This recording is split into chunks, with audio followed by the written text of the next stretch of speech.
What's up, Rogues? It's Dolson here, and if you guys aren't familiar with who I am, because this is my first video on this YouTube channel, I work for HiRez Studios, and I'm in the HiRez Productions division. I do esports commentary work, content creation, live streams, all that sort of fun stuff for HiRez. And if you're anything like me, you've been stuck at home during quarantine, and luckily, thank God, Rogue Company has just come out because I've been playing it non-stop.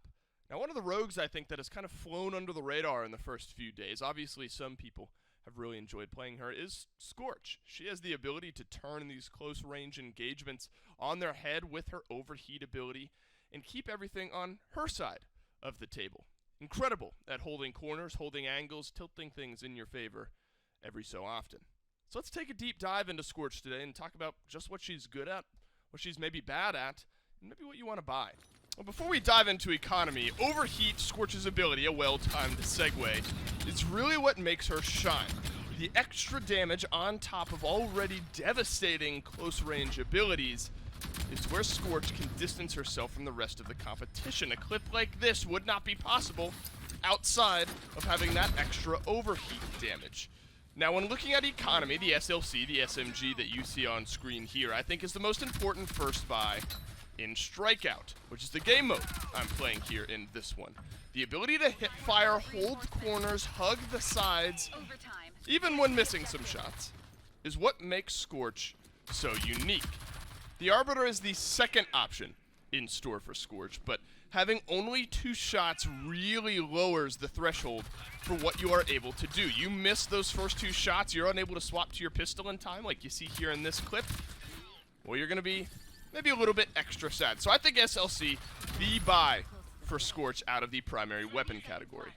Let's talk perks really quick. Scorch is unique in that she has a good blend of offensive, defensive utility, but I think Replenish is the main perk that you want here on Scorch. I like buying 1 tier of upgrades for the SLC, get that extended magazine, and then immediately saving $10,000 to get yourself Replenish. Every time you down an opponent, that magazine of yours is going to be filled, just like you see there in the bottom right of the screen. I wouldn't have had bullets to shoot her body if I didn't have Replenish online. So I think you buy 1 tier of the SLC upgrade, immediately go into Replenish, and you're going to be sitting pretty in the first couple of rounds.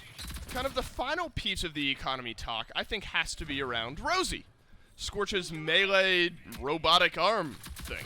She is very unique as a rogue in that you don't have to buy a separate melee item. No baseball bat to buy, no katana, no throwing axe.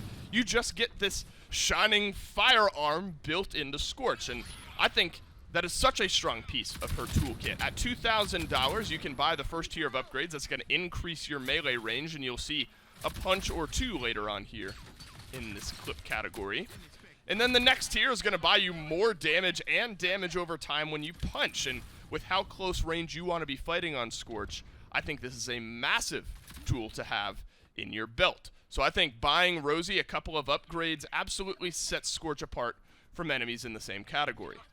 And of course, maybe the final topic of conversation is the utility that Scorch provides. There's some good Rosie punches for you. The Incendiary Grenade is a great first purchase in Strikeout. You buy 1 tier of the SLC, the Incendiary Grenade. Fantastic at controlling space and turning the tide of a fight in your favor, or forcing enemies out from behind some of that pesky cover. I think all the above puts Scorch in a great category. She has clear build lines in her economy. But let's talk about what category she's in. I said other rogues in that same category, but what exactly does that mean? Well, Dave, by that category, I mean the SMGers, the run-and-gunners, the close-range nitty-grittiers, your Talons, your Lancers, your Glitches, and your Scorches. I think she excels in this category compared to some of the others. You see what Overheat is doing here.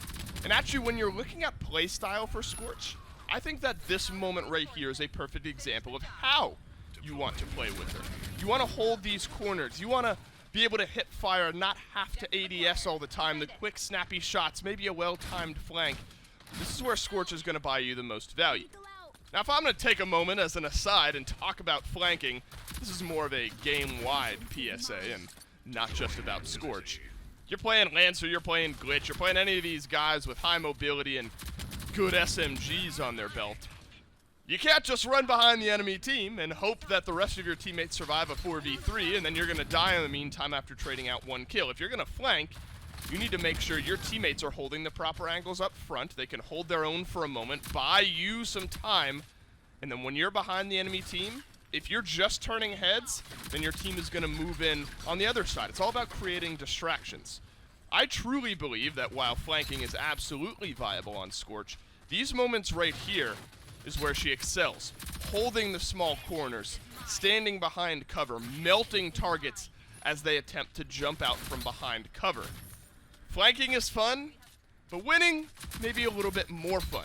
Now, kind of the final crux of the toolkit here for Scorch is her overheat ability. When you want to use it, when you don't want to use it. Well, a lot of that comes down to personal preference and just getting used to Scorch, realizing when you have enough damage to finish a fight, not having to pop that overheat ability. I think if you're going to flank, you realize there's a bunch of enemies right in front of you, pop the overheat and melt them down as quick as possible. You know you're about to be in a 1v1 and you need a little extra damage to push you over the edge. Maybe that's the time for overheat as well.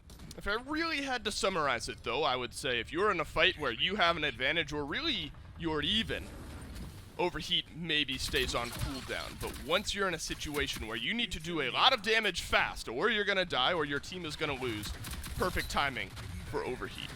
As a matter of fact, I think I rather would have used overheat here. Luckily, I got away with it with 9 HP, but overheat would have turned that small fight even more in my favor. All in all, I think Scorch is one of the strongest, if not the strongest, close-range brawlers in the entire game.